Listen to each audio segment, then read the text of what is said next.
સુરત જિલ્લામાં farm house ભાડે આપવાના નામે ગેરકાયદેસર પ્રવૃત્તિઓનો ભાંડોફોડ થયો છે। કામરેજ તાલુકાના મોરથાના ગામમાં આવેલ મારબેલા ફાર્મ હાઉસમાં જુગારધામ ચાલતો હોવાની બાતમીના આધારે જિલ્લા એલસીબી પોલીસે દરોડો પાડ્યો હતો। પોલીસે સ્થળ પરથી આશરે 30 જેટલા જુગારીઓને ઝડપી પાડ્યા હતા, જ્યારે 2 આરોપીનો વોન્ટેડ જાહેર કરવામાં આવ્યો છે। તપાસમાં સામે આવ્યું કે ઇમરાન ઉર્ફે લાલો ઇંટવાલા અને જાફર રઝાક શેખે ફાર્મ હાઉસ ભાડે લઈને ત્યાં જુગાર રમાડતા હતા।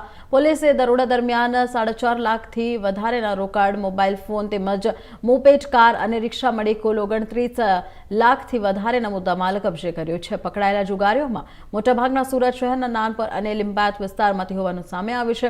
સમગ્ર મામલે પોલીસે વધુ તપાસ હાથ ધરી છે અને ઓનલાઈન ફાર્મ હાઉસ ભાડે આપનારાઓને ચેતવણી પણ આપી છે।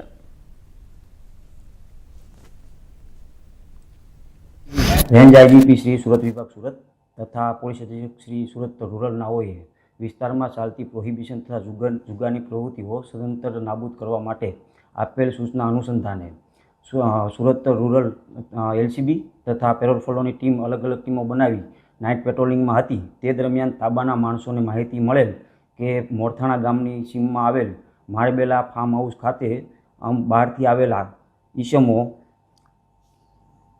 ઇમરાન ઉર્ફે લાલો ઈટવાલા તથા જાફર રઝાક શેખ નાઓ પોતાના ફાયદા સારું બહારથી માણસો બોલાવી હાર જીતનો જુગાર રમાડે છે।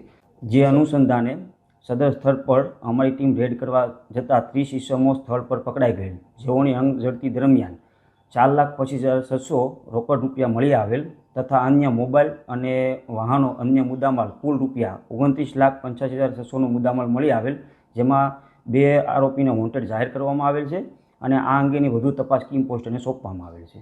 સંજય, આ મુખ્ય 2 આરોપીઓ છે એ કઈ રીતે ફાર્મમાં માણસો બોલાવતા અને પોતાનો આર્થિક ફાયદો શું હતો?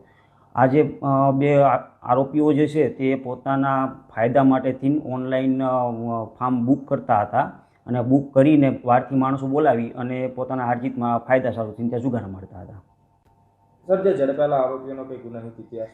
આ 30 પૈકી 2 આરોપી, જેમાંથી એક શાહબાજ શહીદ ખાન પઠાણ, જેઓ વિરુદ્ધ અઠવાલાઈન પોસ્ટે ખાતે એક જુગારધારાનો ગુનો દાખલ થયેલ છે તથા ઇરફાન ઇકબાલ રાજ, જેઓને વિરુદ્ધ લિંબાયત ખાતે 3 જુગારના ગુના તથા ખડોદરા ખાતે 1 જુગારનો ગુનો દાખલ થયેલ છે।